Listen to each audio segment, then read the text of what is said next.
Today, we're gonna organize all these mess that we just bought. Yes, and brine our chicken, because remember we're not doing turkey, we're doing chicken.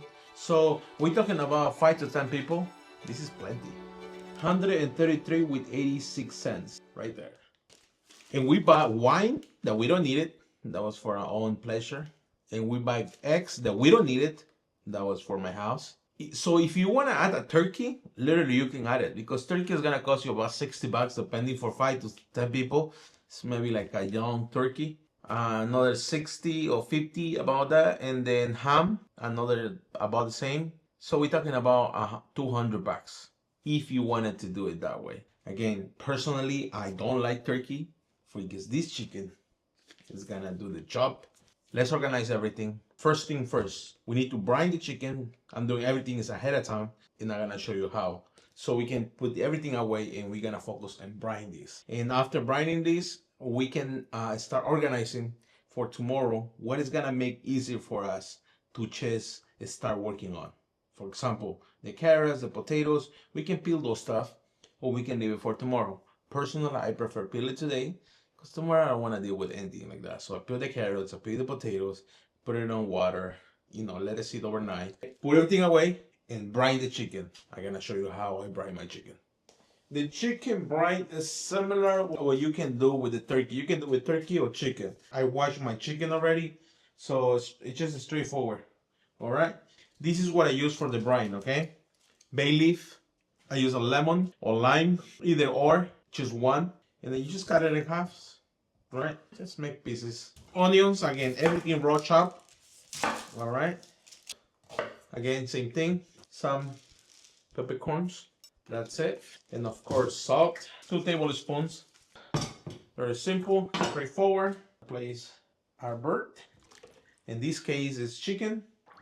For example, if you want to do turkey, I know you cannot fit it in this. You have to put it in like a cooler, fill it up with water, and yeah, add all the aromatic things. So now, let's do it. And then that's it. Let's put it in the fridge. And then this is gonna brine overnight. So let's go. Onion, bay leaf, peppercorn, salt, lemon. Lemon and onion trying to absorb the smell. And of course, the lemon is helping to tenderize the product. Same with the salt. You will not get that smell from the turkey. You will get just, pure meat. Plus, it helps to tenderize the meat. Remember, every time you cook something, is either fish, any protein, you have to let it sit at room temperature for at least 45 minutes. Why?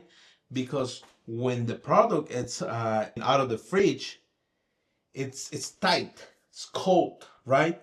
So what happens when you let it sit for 45 minutes, the meat relax and it cooks evenly and it cooks perfect. Especially, I would say more in meats, turkey and chicken. Seafood, not a lot because, it start creating bacteria.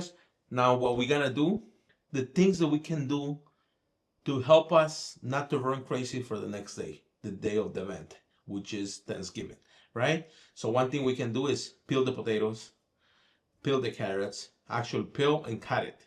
We can do that both, all right? And then the second one we can do is clean the green beans. We can peel the corn so it's ready for tomorrow. So let's start prepping for tomorrow. So tomorrow is gonna be easy breezy. Okay. So we have all the veggies. We have carrots, the green beans, corn, potatoes, and sweet potatoes. These sweet potatoes that I bought, I love them. It's a purple sweet potato. You will see. Let's get to it. Remember, preparing the day before, getting your mise en place is gonna help your life not to run crazy. So let's do it. First thing, peel this. All right. Either you can go like this, just watch out. Or if you're not good with knives, so what you can do is just like this, put it in the cutting board. You repeat the process many times. So now we have pretty much everything.